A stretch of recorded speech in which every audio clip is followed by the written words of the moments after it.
So I'm here today with Annette Poizner, who is a psychotherapist and clinical social worker in Canada. Hi, Annette. Good to have you. Hi, Karen. And I actually have a previous conversation with Annette where we had a really off-the-hook opportunity to get to know each other. And so I recommend anybody going back and listening to that one as well. But Annette is the founder of the imprint Lobster University Press, where she has written several books expanding and exploring on the works of Jordan Peterson. So Annette always has an interesting perspective to bring. And today she's going to talk about the topic of the Kabbalah, Corona, and the search for self. So Annette, I'm just going to let you take it away. Okay, well, there's really what worth talking about with this interesting. I mean, we're in very difficult times, and certainly when we are in difficult times, we want to bring the wisdom we can to bear, wonder whether there's something we can learn out, cues, something that can guide us. And I would say that the word on the street in my community, the Jewish community, particularly people who have an interest in Jewish mysticism, is that there are some decided hints that we can learn out from this phenomenon, and it's worth looking at. But to show you what that looks like, so I just need to explain something about biblical Hebrew. So the language is a pictograph system where every letter of the 22 letters looks like an image of something, a picture. It represents a concept. Even the sound relates to what the concept of the letter is. Even the name of the letter will reflect the concept. In biblical Hebrew, if you were looking at a 3-letter root and you go, what does that word mean? If you understood the meaning of each of the letters, the concept of the letter, you could derive the meaning of the word, okay? So it's an interesting language, and it's a meaningful language. It's not a random language. So what we're going to start by looking at is a Hebrew word for, it's called, the English word is pestilence, and the word is dever, okay? In Hebrew, it's dever. We had the Passover Seder. Remembering the 10 plagues in Egypt, one of them is dever, pestilence. So pestilence is a virus, is vermin, is things growing and that form of destruction that we've unfortunately been privy to. So when you look at a Hebrew word, then you don't just look at that word, you go, hey, are there any other words in there? Well, yeah, actually, same 3 letters with different vowels, 2 other words. One is dibur. Dibur is speech or expression. And one is davar. Davar is thing or the material world. Wow. Okay. Now, I am blown away. You should. Yeah. Okay. And you're going to Genesis. You're going to Genesis because you realize that in the creation story, what we're reading, when God creates the world, he speaks the world into existence. So here's the piece. In the mystical frame, a word and the thing itself are the same thing. A word is a thing and a thing is a word, okay? Now, right now, then, you're actually going to see that embedded within it is a whole attitude about the material world and the spiritual world. When Adam is created, we read God blows into the lungs, the nose of Adam. And the commentators explain that is basically purveying this capacity for speech. So the breath is the speech. Now, there's 2 ways you can look at language and the material world. One way you could say language, yes, remember this? Sticks and stones can hurt my bones, but words will never hurt me. Words are ethereal little things, very disconnected from the material words. Jordan Peterson says this all the time. Matter, when he talks about matter, right? Do words matter? Are words matter? No. Words are, whatever you say, it doesn't matter. Which means you could speak with crude language, you could lie, you could call yourself a big expert, talk nonsense, and if they put it on TV, that doesn't matter. Words don't matter, okay? Well, if words don't matter, what matters? Well, matter matters. Matter. You want to have your garden landscaped, your car has to work. I mean, that matters. If your car is not well serviced, that's like not good. You want to have your house in good shape. Your physical world, the world of things, is the world that matters. And the world of speech is just extraneous. Okay? That is a secular mentality.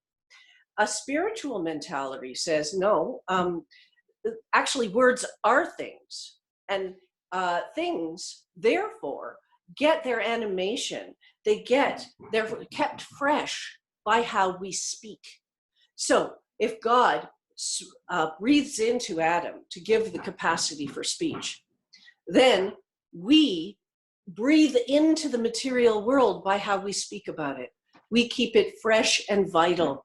So if you don't want pestilence, dever, then what you want to do is dibur, speak in the right spiritual way, so that the word of the devar, the thing, we have as if an immunity from decay. Imagine a river.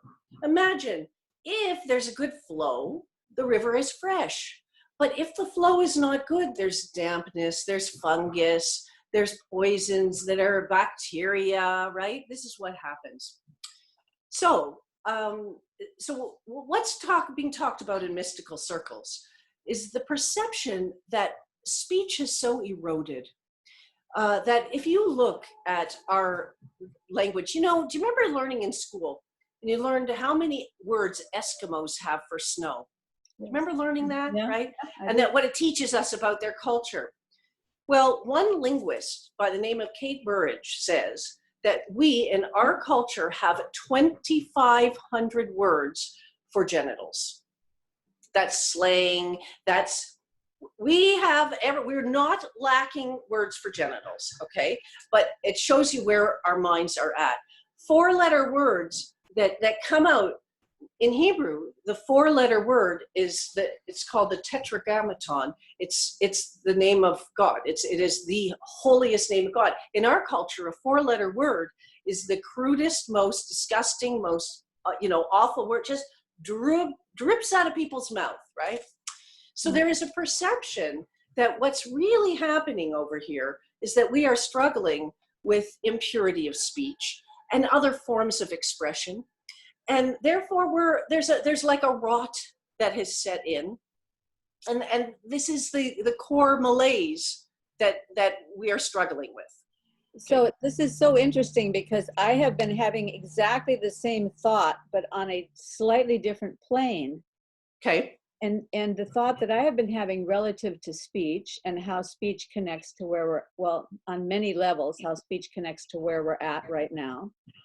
But this kind of speech I was thinking about was this restriction of authentic speech that has come about in Yes. restricting people from speaking truth and from being able to speak political ideas that may be unpopular or unsavory, or the kind of free speech that Jordan Peterson has been talking about, that we have become constricted in that way. And yeah, and it has felt as though the last couple of years there have been things happening, swirling around that have churned up. Let me say, prior to 2015, I would say I had become not complacent, but more subservient almost to the whole speech issue. I had stopped speaking what I thought about anything, because I just felt I was surrounded by people who would completely shut me off from any connection with them at all if I spoke any of my ideas, because my ideas were just very unpalatable to them. If I wanted to talk about spiritual things, they were all materialists. They wouldn't, there would be no opening for that. If I wanted to talk politics, they were all on the other side of the street. And not only was there no opportunity for discussion, it was all, if you think that, you're evil, you're bad, we are not even going to talk to you. And so I had become this little rabbit in a hutch, basically. Now, I'm not crazy about Donald Trump, but one thing he did was he broke the back of that thing, whatever that thing was. And Yes. he kind of opened a space. He opened some kind of a space. There's something symbolic there. He just opened a space by his kind of thumbing his nose at the whole thing. And that little open space, I started to get a little bit more courageous. And then Jordan Peterson comes along and he says, if you can't be courageous, the world is going to fall apart. And then I really grabbed onto that lifeline and I started trying to learn as much as I could that would help me to become more courageous in that arena. And I see it happening around me with other people.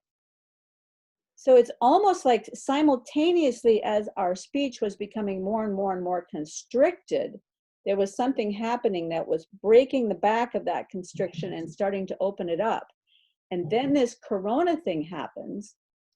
And I thought, if this had happened 4 years ago when people were not permitted to speak truth about anything, we would be completely at the mercy of anybody who wanted to lie to us and create the sort of narrative that they wanted. But at least now we have some conflicting narratives that we can look at and try to discern where the truth lies. So that was one of the things that, I mean, there are a lot of things that I think are happening in this space, but one of them had to do with speech. But I also see what you're saying about the other thing, about our speech becoming so degraded. And then the other thing that I saw about this corona is that in this degradation of speech was also this gender confusion around terminology. And that was all anybody was talking about 6 months ago. And now nobody talks about it. It's the least important thing, right? But isn't it interesting that it's all about how are we going to use words? Like, just from that point of view, that we were spasming over it. Yeah. What I want to say about what you just said is there's this mystical concept. He who is kind when he should be cruel will be cruel when he should be kind. So on this, let's apply it to say, if in one sense we're saying things, these things are popping out of our mouths that are like words and crude and awful, if we're saying things that shouldn't be said, we're probably not saying what should be said. And it is like a whole contortion. It is a whole betrayal of the whole faculty. Mm-hmm. And then you have people walking around on the streets with diapers over their mouths. Right? And then you have, what is the organ that's getting invaded? But our lungs. And our lungs is like our speech factory, right? And then we're sent off in quarantine. That's where the breath is, right? Breath. Yeah. You know, so from that point of view, I mean, there's no prophecy today. So we can't claim to know the truth, but there are different authorities and teachers who are basically saying, we can look in the Hebrew Bible and remember that there was this story of Miriam being quarantined because of how she spoke about Moses. We sort of have a world narrative about people being sent to their rooms, so to speak, sent off into quarantine because the speech is somehow breaking the propriety of what's accepted, and it ends up having a health consequence, as you'll recall. In that story. So, you know, and it's very interesting because another form of expression, of course, is intimacy. And one thing that is, you know, there's been a lot of promiscuity. And in this environment, I wonder, will promiscuity be just as careless as it's been for the past how many decades? When at the back of somebody's mind, they're going, uh-oh, am I going to start coughing tomorrow? If I take up with some stranger, you know, and isn't that an interesting piece? Yeah. There's so many interesting things wrapped around that. Yeah, I've thought about that too. Yeah. Right. So it would seem to be, you know, if we connect the dots, that there's something going on there, and that this is something that we might want to work on, that we might want to really deliberately. And Jordan Peterson has started the project, as he says, be precise in our words, speak the truth, don't lie. And I, you know, I mean, he's an ambassador of that cause, isn't he? Right. Yeah. So let me throw something else in here Sure. that we can chew on while, and I want you to continue with your idea because Sure, for sure. it's so interesting. When you said that the biblical Hebrew, the word for pestilence, dever, is also the same word for or not the same, but I mean the same consonants. Same letters. Same consonants, but with different vowels, it becomes Exactly. speech, expression, or the thing or material world. Yeah. And, you know, I've had a number of conversations with a computer science guy named Michael, and he talks quite a bit about data compression. So there are many different aspects of symbolism and the use of words and the way that we use words to compress all kinds of memories that then come out from the word, and you know, and God's word is pretty small, and yet millions of books have come out of it, you know, and so there's many different aspects of data compression. But you were talking about intimacy. Intimacy produces an infant from a sperm and an egg, and that is a massive data compression, right? Yeah. And even within the sperm and the egg is the DNA, which is even more massive data compression. But a virus is a kind of a data compression. It comes in and then it goes out, and it takes over and replicates. And anyway, I just throw that out there. I love it. I love it. And, you know, you see, Jordan Peterson, the reason I'm doing my project is because I find the data compression in his work. You can take a page, yep, and you can completely dive into it. And I think that's what keeps people coming back, because how often you read a book, you go, okay, like I get it, right? With Jordan Peterson, there's so much data compressed in there, and you go in and dive, you read it again. Oh my gosh, I didn't even catch that last time.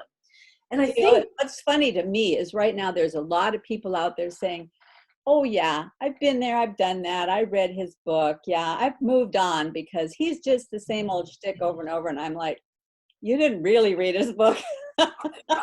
Right, because you know, there are so many departure points, and his knowledge base is so broad, and his vocabulary, and just to sit and roll around with some of his articulations, and there, you know, you can get lost in this rich material. And I think that's why he's got such an unusual fan base, if you think about it, because they do know, because they sit in, there's got to be 15 different Facebook groups who are just, you know, constantly chatting away about all these, learning, what do you think of that page, and showing pictures of the text, and, you know, so it's, you know, and this is actually corrective, because the empty speech, where you know, people throwing off things, and they sound like an expert, and they say they're an expert, but you know, they're talking just nonsense or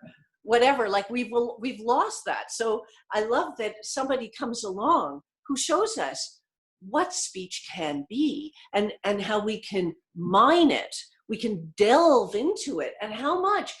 You know, choose your words. You can make it something that you're going to feast on, or you could be like with a banquet of crumbs, and you're like, okay, are we done? Because I got to get out of here. I can't even hear one more of your words. They're just such nonsense, emptiness, right? So that's I love what that you're makes saying. me think about is, you know, one of the reasons I think the magazine industry has died basically is that magazines became nothing more than 5 ways to do X or 13 ways to accomplish Z. And the same people would go back and get the same material and just recycle it and recycle it and recycle it. And you're just reading the same old stuff over and over and over again. And maybe some naive 18-year-old would come along and read that and think, oh, wow, this is the secret to the world. But if you're 60, you've read the same stuff rehashed over and over and over again. So I love what you said about choose your words. you can make a feast or banquet, or you can just make a bunch of crumbs, you know? Right. And so on one hand, Peterson is our template and it's delicious. And you're like, wow, there's more. Oh, the next time he speaks, I mean, people are really, his fan base are going to be there and they're deliciously waiting to hear what he has to say about his illness, about the virus, he's been through so much. So on one hand, this is what words can be. On the other hand, that they have so been degraded, and that here we are, you know, as I say, walking around with diapers over our mouths and really worrying about what's coming out of a person, literally worrying, I don't want to be at the too close in 6 feet range, because what's going to come out of your mouth? And you know, is it going to be harmful to me, right? So you can't be clearer than that, it seems to me, that this is what we have to work on. When I was 40, by the way, I decided that I wanted to learn hypnosis. Like, not just learn, I wanted to practice hypnosis. But I decided that I wasn't going to pay a clinician and sit there and $100 an hour and learn it that way. No. So I did 2 things. First of all, I made a deal. I made a deal with God. I said, okay, not like I ever swore like a sailor, but every now and then, I said, you know what? I am cleaning the channel. I am not going to use such crude words ever again. That's it. I'm done. The other thing that I did is I made contact with my professional association, and I asked if I could put a little notice starting up a hypnosis study group. And they let me. So I had the notice, and maybe 4 people responded. And over the course of the year, we had 12 different meetings. And it was so interesting what happened. Every time I would trek out, go downtown, we'd meet, I'd pick up people. I'm sort of the ambassador making this whole thing happen. We'd get there, we'd have this meeting, we'd talk about imagery, whatever. It's like every time it's like, we never did hypnosis. We never tried hypnosis. We never talked about hypnosis. Look, what is going on? Finally, a year has gone by. And I said, I really launched this to be a hypnosis study group. And it seems like we're not ever doing hypnosis. So one elderly lady who was a regular said, well, I have no interest in learning hypnosis or talking about hypnosis. And I was, so what ended up happening is we disbanded the group. But one of the women who attended had been a hypnotherapist for many years and was very, very gifted. And I had been a therapist for many years, and she was entering the therapy world, and I was entering the hypnotherapy world. So we made a deal. We said, okay, let's every week have a telephone meeting where we will practice hypnosis for an hour a week. And we did it for a full year. She was a very good hypnotherapist. And, when you do this, we would pretend we had a client, and she would start it. And then I would move in and say a few lines. And then she would say a few lines. And then, so I I became imprinted with her verbal style as a hypnotherapist. I did learn hypnosis, and I practiced hypnosis for many years. Now, I call that magic. I said, remember, we have to sacrifice in order to, that's what Peterson teaches us, we have to sacrifice. You want to get something, you have to give something up. I said, okay, I'm going to hem myself in. I'm going to clear my channel. God, please help me animate in the right way. Then I had this whole block, right? It's like Abraham, he said he's going to go to this land. He gets there, there's a famine and there's a drought and the ordeals, And then I got this, I didn't pay a cent. It did not pay a cent, and I learned hypnosis. I feel that if people will work on their speech, if people would say, that's it, I am not going to use crude language. That's it, I'm done, I'm not. What if we took it a step further? What if we said, you know what? I am going to write to a movie studio. I'm going to say, I don't want to see movies with that coarse language being bandied about. No, I want to clean up speech. Let's clear the air, right? So I'm saying on a practical level that there's work to be done, and that each person, when we say clean your room, when Peterson says clean your room, we could clean our speech. That is another room is the lungs. the lungs have walls, right? If there's a hole in there, a person can't breathe, they die. Okay, there's a door, there's a hall, and there's these walls of the lung, right? And we need to clean it, and we need to really work on our speech and work on what the proprieties that would rightly guide speech. And there's work to be done there. I'd love to hear Peterson move further, even more, to talk beyond precision of speech. I want to talk about purity of speech, right? And this kind of thing. So since we want to be practical and think about what people can do, what we're sitting here in our little quarantine, we've been taken out of the social fray. Yeah, okay, so we talk on Zoom, we talk on the phone. But is this a moment where we could all filter? Say, wait, are there any words that, like, maybe I'm gonna just drop those words. I'm just gonna, like, maybe I'm gonna clean up my act. So that's part of what I want to say, is that when we're thinking about what Jewish mysticism has to say, it also would like to see us work on these issues to clean ourselves up. Yeah? Yeah, well, one thing I see happening that I think is changing the speech of a lot of people, maybe not towards this angle of cleaning up your speech, but changing the direction of speech, is I've seen this huge increase in gratitude.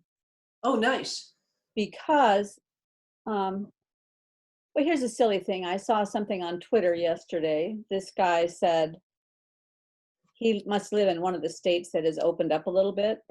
And so he said, yesterday, I got a haircut and I had a sandwich at a cafe.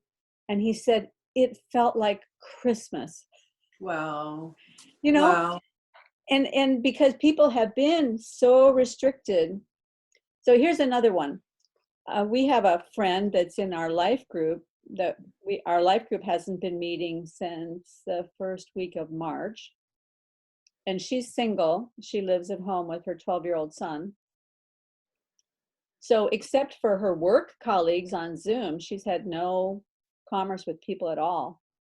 And she contacted us the other day and she said, could I just come sit in your backyard 15 feet from you and we could have a conversation?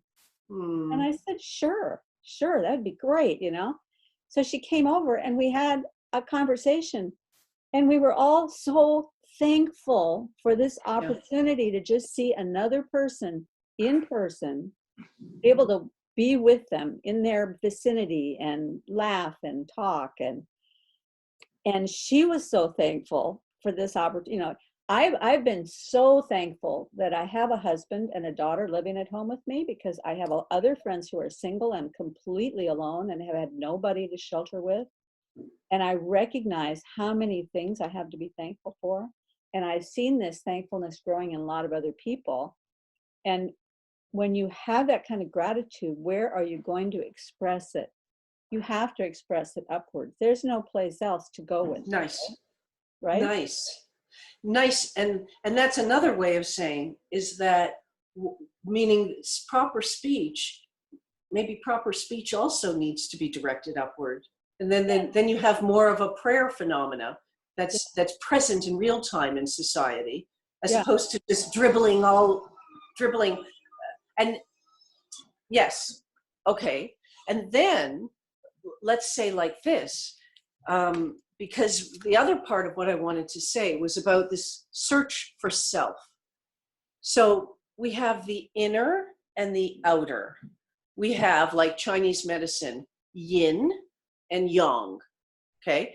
So the lung meridian is a yin organ, is a feminine organ. It's hollow, it takes in, it supports us, right? Now, so there's these two aspects of life, the inner and the outer. And if you look at what's happened to our lives, the whole outer world has been unplugged. And we've been sent into our rooms. Here we are in the inner realm. Oh my gosh. And you know, what happened to our jobs? What happened to all these airports that are, oh, I'm sorry, I should have unplugged that. Airports that are empty and flights that are, right? Whereas before, anytime I could look in the sky, I'm seeing airplanes fly.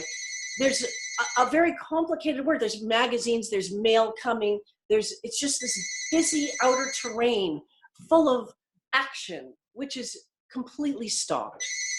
So you can imagine you have like an inner and you have an outer, and the Chinese would tell you they have to really be balanced in order to have a grounded, viable something. Okay, so for example, if you keep developing the outer, but the inner is rickety, eventually something is going to break. In terms of this virus, really, if yin and yang are perfectly balanced, then a person won't get sick. They won't get sick. Who gets sick from this are people who have chronic health problems or elderly people. So the Chinese say that what is elderly people? As we age, the embrace of yin and yang in the system loosens and separates. The ultimate separation is called death, right? So this virus can only access people if the interlocking of yin and yang has loosened to a degree that there is this capacity for invasion, right? So then we go, okay, well, clearly the yang is overdeveloped, but the yin has not been properly developed to support so much overriding yang energy. Does that make sense to you? When you say the inner has not been developed, what all goes into inner? Besides, you used the example of the lung before, but what else is in the inner? Everything to do with foundation. So for example, if you were building a building. Your spiritual perspective and that kind yeah, of okay. So one way we could talk about inner is to talk about values. Let's call the yang dimension the zone of yes. You know what I'd love to do? You know where we should go? You know what we should write? You know what we should, all the passion of what to do out there is yang, okay? But the yin dimension is governed by the word no, actually. One thing is it's the capacity for discipline. One thing is I would sooner die than let such a word come out of my mouth. I would sooner take a bullet than betray this particular friend. What won't you do? And the problem is that today, there's virtually nothing people won't say, nothing people won't do.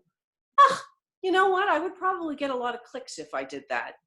I know it's a little edgy, but it has to do with our values and our structures and that which we refuse to defile. And that's weak. So we're sent home to our room. We say, okay, go home, go into your four walls. Those four walls are restrictions. This wall says no to the rain, and this wall says no to the sun, and this wall says no to the cold, right? But I mean, we are nourished and nurtured to be in a space that says no to the elements. But it is the zone in which we can clarify our relationship with the negative. Dennis Prager used to talk about taking his son to a toy store. When he was a little boy, this boy would say, can we go to the toy store? They're walking in the mall. He'd say, sure. So then the kid, you say, can I have this? Can I have that? Can I have this? Can I have that? And so Dennis Prager said he would administer vitamin N. Vitamin no, right? No. And he said, and I recall this, that it was at a talk, he said, and I think that's a very good lesson for a young boy to hear the word no, because eventually he'll be an older boy and a man, and he'll need to hear the word no, right? So there are ways that we need to work up our inner dimension. And our inner dimension is our core, our internality, our depth, our commitments. We set our values. Like outward, the yang is outward, projecting outward. There's our expression thing. But inward is like dropping an anchor and going and finding and connecting to your deepest root. That's yin. Well, if that's not developed, then what's going to come out of you for your expression is going to be nonsense potentially, because it's not connected to the root. So, yeah. So when Jordan Peterson says, what you believe can be seen by what you do, not by what yes. you, right? And when he says, look at where you're aiming, Oh. Or he says, watch what you're doing, because you can only really know who you are by watching what you do and listening to what you say. So it's as if we have this inner terrain. It's latent. It's governing, it's running the ship. We don't even know it. It could be running amok. It often is. One of the things, I've written this book, and it was called A Practical Summary and Workbook for Using Jordan Peterson's Maps of Meaning to Sort Yourself Out. And in that, in the second part of the book, I was showing this technique that Alfred Adler developed. He asked people for their 10 earliest memories. And they come up with their memories. They write vivid feeling for each one, vivid moment for each one. Sorry, vivid moment first, then vivid feeling. A trained clinician analyzes that and can discern the map of meaning of the person. The map of meaning is like the content of your internality. It's like the narrative that you're walking around with. You show it to people, they're like, no kidding. That map will often have exactly encoded into it exactly why they have a mental health problem. And it becomes very obvious that sometimes the map needs a bit of a refresh, which is a way of saying the yin has been like, we're working with the yin of a 5-year-old, something that was set up at age 5. But here I am in my 30s. I'm trying to have a sophisticated life of an adult, and I have the yin of a child. I need sort of to renovate. I need to develop my yin. And of course, if we refresh it, develop it, then we can go out and extend our yang, right? So there's a wonderful poem by Emily Dickinson. Let me just read you 2 parts of this. The outer from the inner derives its magnitude. 'Tis duke or dwarf, according as is the central mood. Later she says, the inner paints the outer, the brush without the hand, its picture publishes precise as is the inner brand. So everything that comes from the outer is going to follow from the inner. And if the inner is not developed, and we have a society that is so focused on, I'm going to travel here, I'm going to jump on a plane, I'm here, outer world, we are overcommitted. But if the inner is not properly embellished and developed and nourished, then you may be on a ship to nowhere. Right? So one of the things my friend said yesterday is that she's noticed that since she's been restricted to working from home, that she's had much more space in her life for just peaceful reflection. Right? And and so she has a window in her bedroom that she never even noticed before. She never paid any attention to this window in her bedroom. But now that she's confined to her bedroom because her son is out in the living room doing his homework on Zoom with his teacher, she's in the bedroom doing her work on Zoom with her colleagues. She's noticed this window that gives her a view into the outside world. And there's a tree out there and a bird that she never even knew about before. So every day she can reflect on this beauty outside her window and be so thankful for it. And that's that's the kind of thing that's happening right now, is that people, they may not recognize that there are good things hidden in this. So I have this perspective because of my Christian walk over the last 40 years that I've developed that may be different than the Jewish perspective, I'm not sure. But for me, it's sort of like, I don't pretend to know whether or not some trauma or difficulty or catastrophe is caused by God. But when it comes along, I know that God can make something beautiful out of it if I put it in his hands. So no matter how horrible it is, if I put it in, if I leave a space for him to work, if I get myself out of the way, and I leave a space for him to work, I know he can make something beautiful. And so when this all started happening, the first few days, I was just kind of overwhelmed with some anxieties and some need to be just praying all day long, all the time, because there were so many people I was concerned about and worried about. Back then it was just Italy, that was before it hit us here. But I just felt like I needed to be praying all the time. Over time, something has happened where I sort of see this space. There's something happening where there's this space, and God is working in that space. And so I've been trying to see what are the good things that he's bringing out of this, right? And so I'm just noticing little things. One thing that I've noticed that I think is super important, just because, in your book on one of your books on Jordan Peterson, you talk about how the nature of the Godhead that shows up everywhere in creation, Yes. at every level. Yes. And I think I told you one time that I've been thinking for years about the elements of creativity in art and how that matrix shows up everywhere at every level of creation, at every level of science and yes, mathematics and all of those things. And so now I lost my train of thought. I had the same picture. Where did I start with that? We were talking about what God is doing. Yeah, well, so let me say like this. Everything you're describing is about negative space, meaning when we make negative space, then we empty our usual concerns, our usual frame of mind. God will fill it.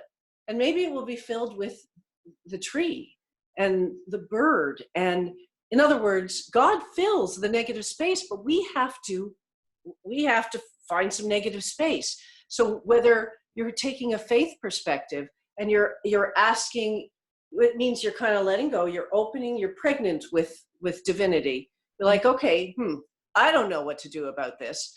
But if you just step aside for a minute and find some negative space in here, God loves negative space. He'll hang out there. And then that also becomes the pathway to creativity, because that template of divinity that I've been talking about, that we will find it, that's what we will find in the negative space, because we clear out this furniture or whatever, and then you just have the unity as it is expressed.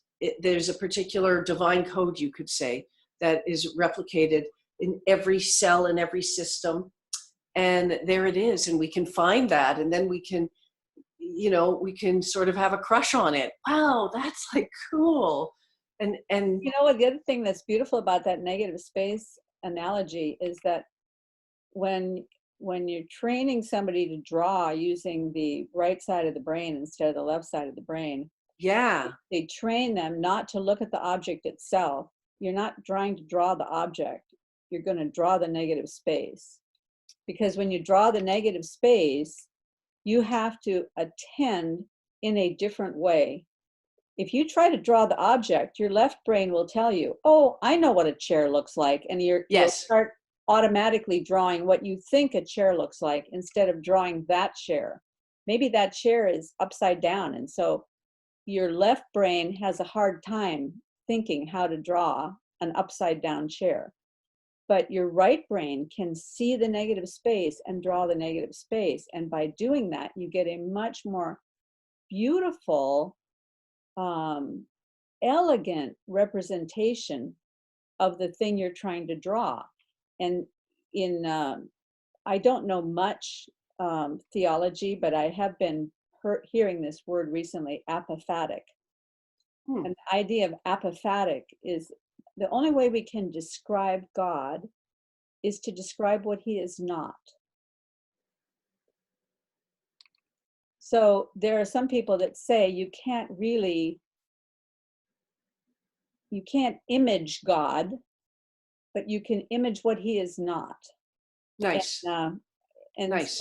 so there's this thing about negative space that also connects to the art thing and connects to your template. And yeah, it's really. And it also connects, by the way, to hypnosis, because some of the language patterns that send people into a hypnotic state are when you speak paradoxically. You can look forward to looking back on. You can, having left your worries behind, you can move right into the developing trance experience. So it's a negative space because right, left, you end up, that's taking people, escorting them to a higher octave where nothingness is, right? Mm-hmm. So that's where the fertility. The other place that, yeah, that's exactly what makes this a negative space right now, is that nobody really knows what to do. Aha. Right? You know, the leaders are all trying. Here's what I see happening. The leaders are trying to do something. Maybe they're doing it wrong, but they're the ones who are stuck in the position of having to make decisions, and they're going to be held accountable for every decision they make.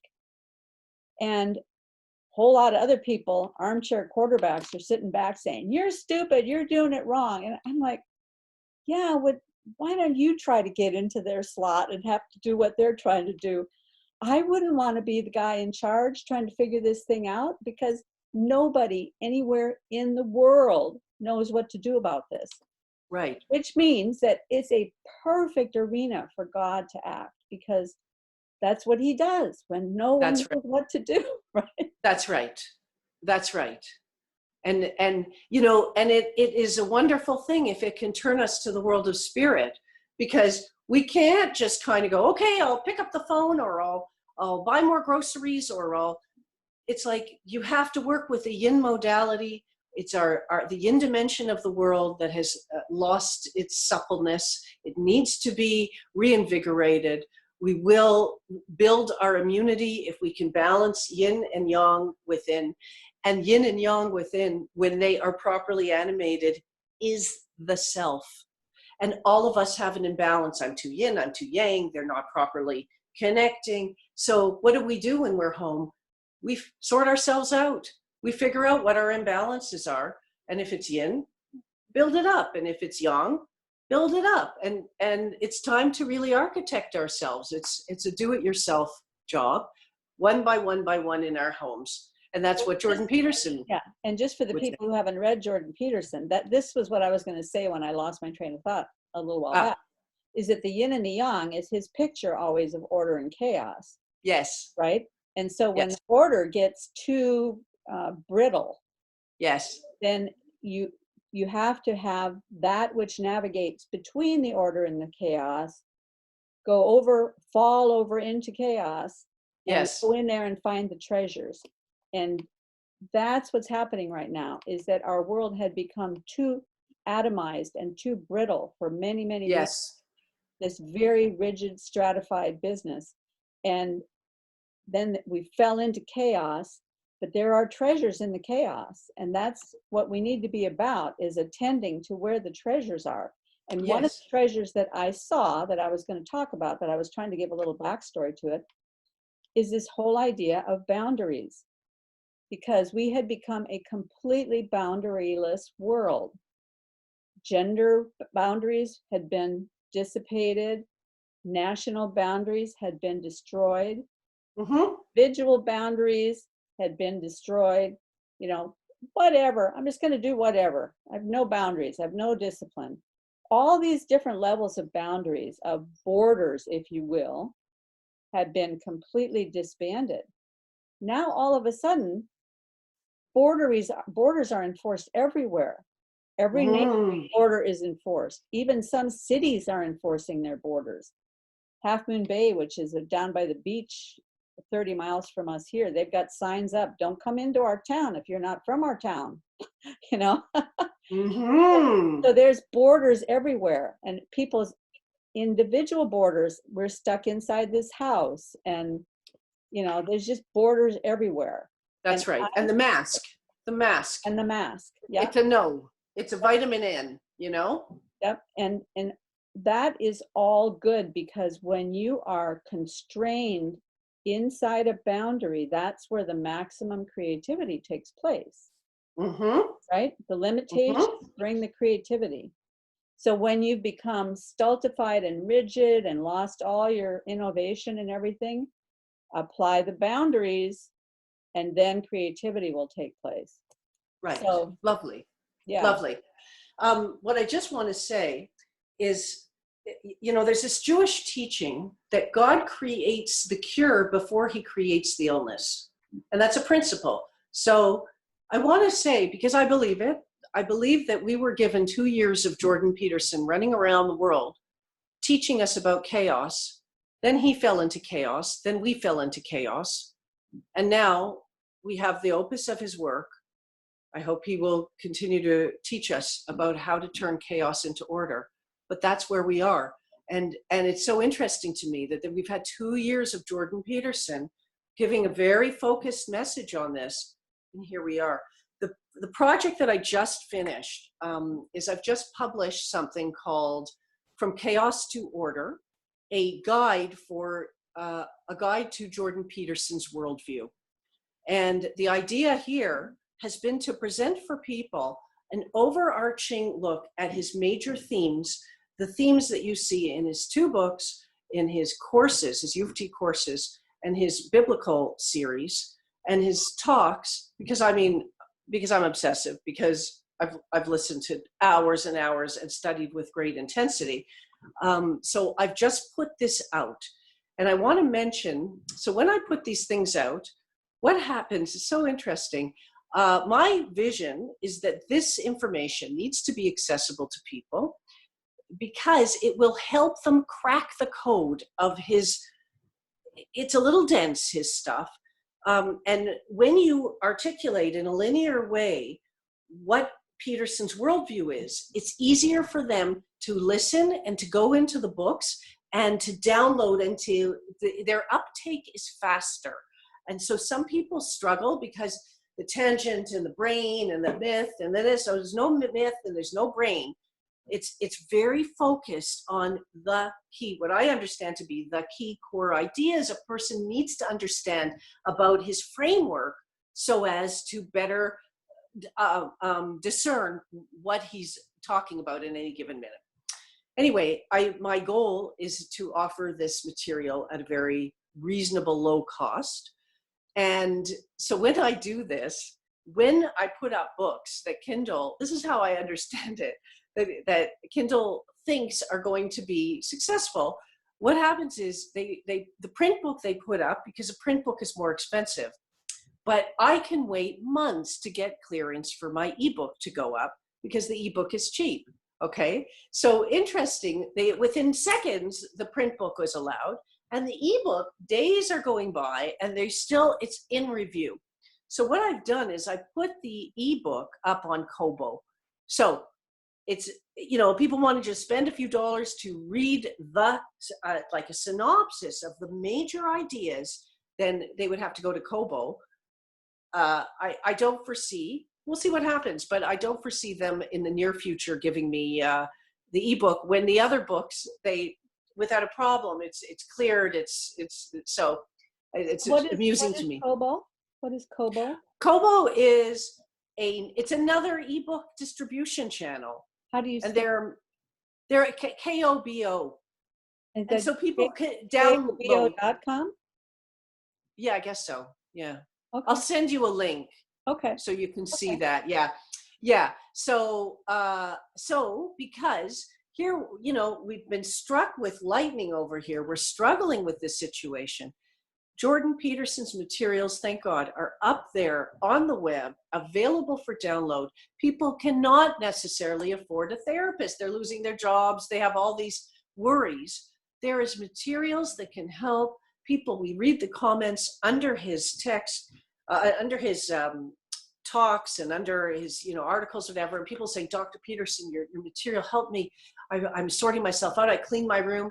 We want to make that effect available to everybody. And if it helps them to have a study aid that allows them to dissect and follow the core arguments that he's making, then it's going to be a quicker update, and it's going to be a nourishing process for them. as opposed to just feeling a bit overwhelmed by the density of the material or the complexity of the ideas or the mosaic style he has. So that's the most recent project that I've just finished. I definitely want to jump on there and get one for myself, but could I ask you for a little preview? Do you cover the element of anomaly in there? Yes, I do, because Okay. the first 3 chapters are going through his vision of reality. What is reality? We're going to talk about the world of chaos and order. We're going to talk about right brain and left brain. We're talking about the life task of having to deal with chaos, which is embedded, full of anomaly, and to metabolize it. So now it becomes an ordered little bit of this world, as opposed to a chaotic zone of confusion and like unclarity about how to navigate it. So the first few chapters are going to show his view of reality, how we have a map of meaning that we integrate. We start working on such a thing as children, and why this becomes our meaning maker inside. The next chapter, we're going to look at what confounds the map of reality. And we're going to see that what's confounding it, we have to lead into his vision of divinity and the importance of the God ideal, the psychological significance of the God ideal, what impact it has on us, how it helps us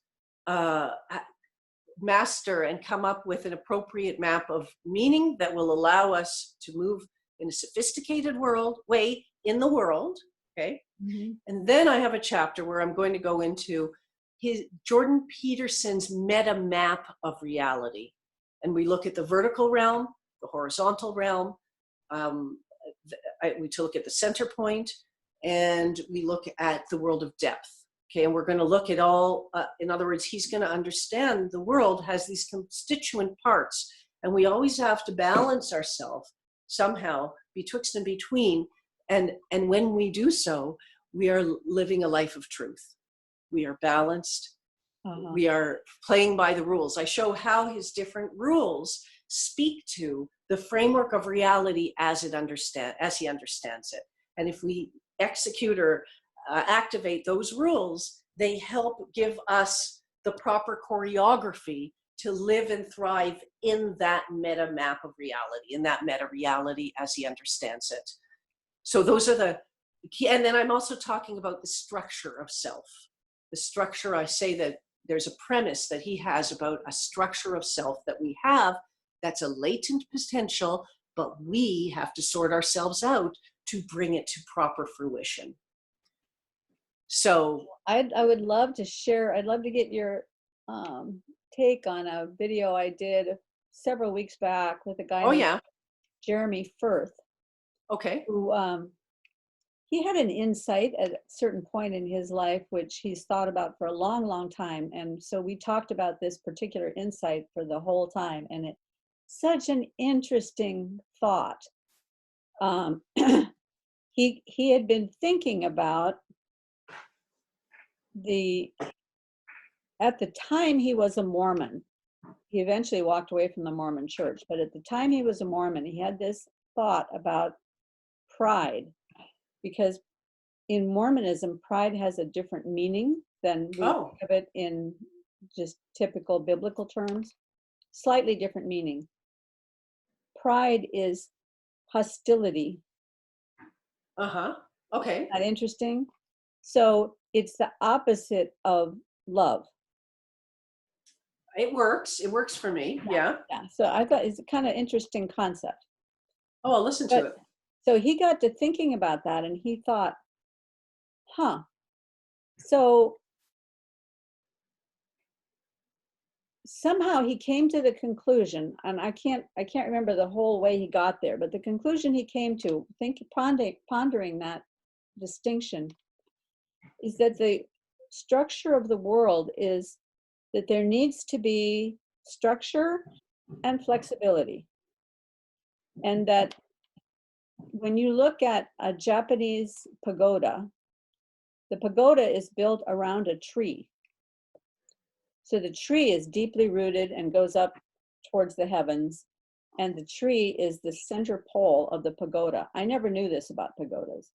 Interesting. And then each floor in the pagoda, as it, at every level, is made up of 2 floors together that come in around this tree with a hole. Okay. So they can slide. So whenever there's an earthquake, these floors can slide back and forth, giving the whole structure flexibility so it won't dive down to the earthquakes.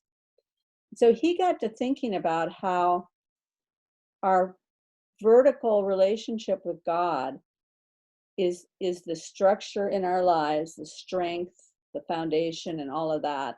But then we also have this horizontal relationship with people, and Yes. that's where the flexibility has to come in. There has to be grace, there has to be openness in these relationships with other people, right?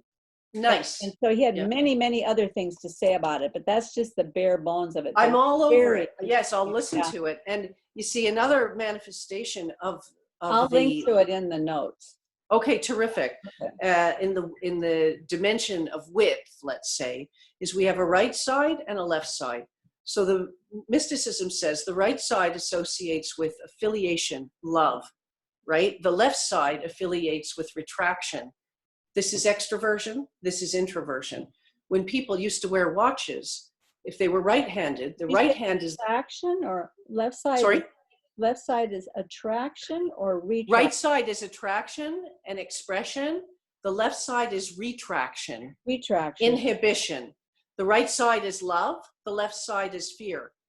So when people used to wear watches, let's say a right-handed person, do you wear a watch? Oh, interesting, because that's the way the 2 hemispheres of the brain are too. Yeah. Do you wear a watch? I did for a short time, but not usually. Okay. Are you right-handed? Yes. So did you wear your watch on your left hand?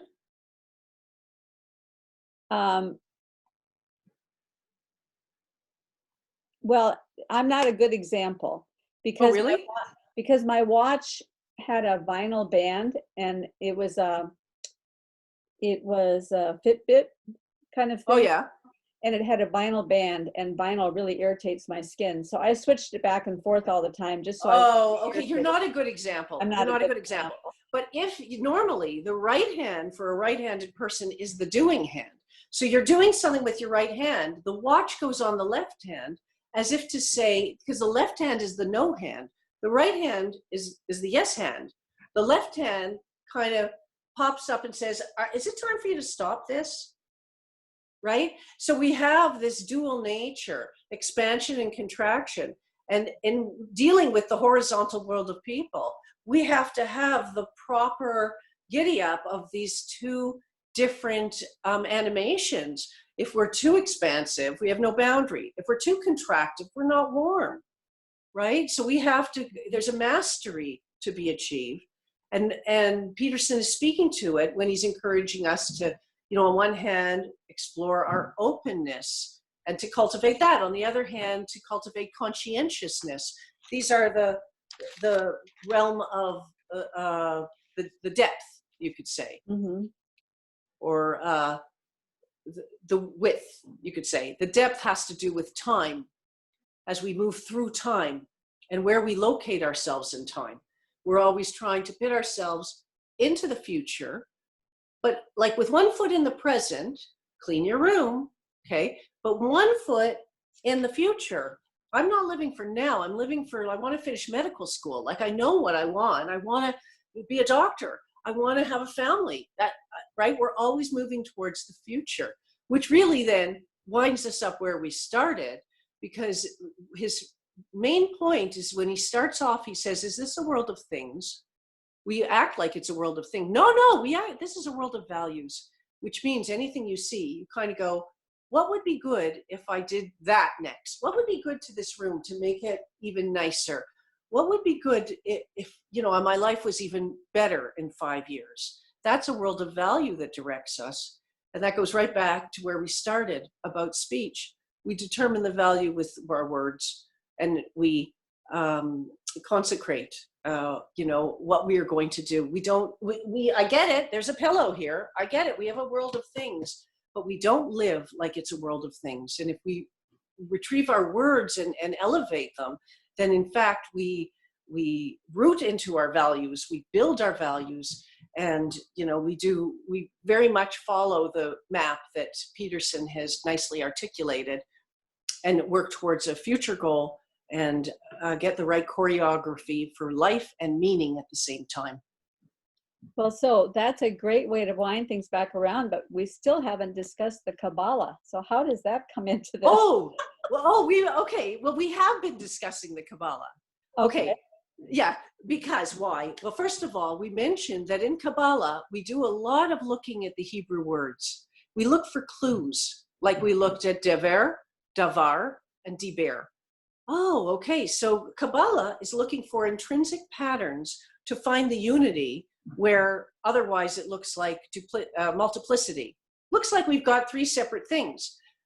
Turns out that pestilence and the material world and the world of speech are all part of the same system, unfortunately, meaning if the system is not properly choreographed, then here we are, and we have to recalibrate, we have to re-choreograph in order to move away from dever, the pestilence, and elevate our speech and have the proper relationship with davar, the material world. So on that level, of course, Kabbalah is a system of character refinement. So when we're looking, what can I do and fix in myself in order to help be a part of the solution for this problem? That's very Kabbalah. And Kabbalah is about the intrinsic structure of reality, a hidden pattern that it's laced with divinity. It's the unity code underneath what looks like a variable reality. So as we talk on that level, that's classic Kabbalah, right? Have you watched any of Jonathan Pageau's work? Yes, I've watched some. Sometimes it's quite interesting to me. Sometimes I feel a little bit out of the loop because I don't have some of the things that because they've been talking about this stuff for 2 years, night and day. So yes, if you haven't been following along, it's really kind of hard sometimes to. But also the sources that he's talking about, classic Christian sources or whatever, I'm a little out of the loop with that. But sometimes I'm hearing things and I'm like, yes, I'm there. I agree, and we definitely share the same interests. Had you ever listened to one of his first conversations that he did a video on was with his brother Matthew about Matthew's book on symbolism? I think I listened to that. I think you would find that interesting because like you have a chapter on the circle and the line, and they talk a lot about the circle and the line, and there are certain areas where the symbolism really crosses over with the kinds of things you're talking about. So yes, I think so. Yes, I keep meaning to delve more in, but I probably listened to 10 things of his so far. I tune in, but sometimes if something is very, like I like what he talked about Eden as a mountain where the rivers run down. I liked this idea. Mm-hmm. It certainly matches a Chinese frame, which construes that each person is a mountain with 5 levels of soul. And there's our hierarchy, the up and down thing. Of course, we have Mount Sinai as an important symbol in the Jewish tradition, and we don't know where it is. We don't know where it is, We know where Tiberias is. We know where Jaffa is, Jerusalem. We don't know where it is. Well, it's here. It's in every person. It's a question if we climb it or not, and if we listen to the message coming broadcasted from above, right? Mm-hmm. So, so I definitely intend to continue to explore his stuff because I think we're all talking with interest about the same terrain. Yeah, there's. And we've just scratched the surface here, really.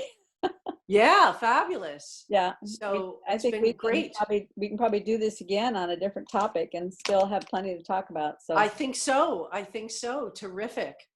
So thank you. So if you send me any links that you want in the information underneath the video, I will add them, and perfect. I will send you a copy of the file. And good. When is it going to be up? Probably by tomorrow, if you want. Okay, perfect. I can make it later if you like, but no, it's fine. It's fine. Perfect. Okay, thank you so much. Really great talking to you, Annette. Okay, speak to you later. Yeah, bye-bye. Bye.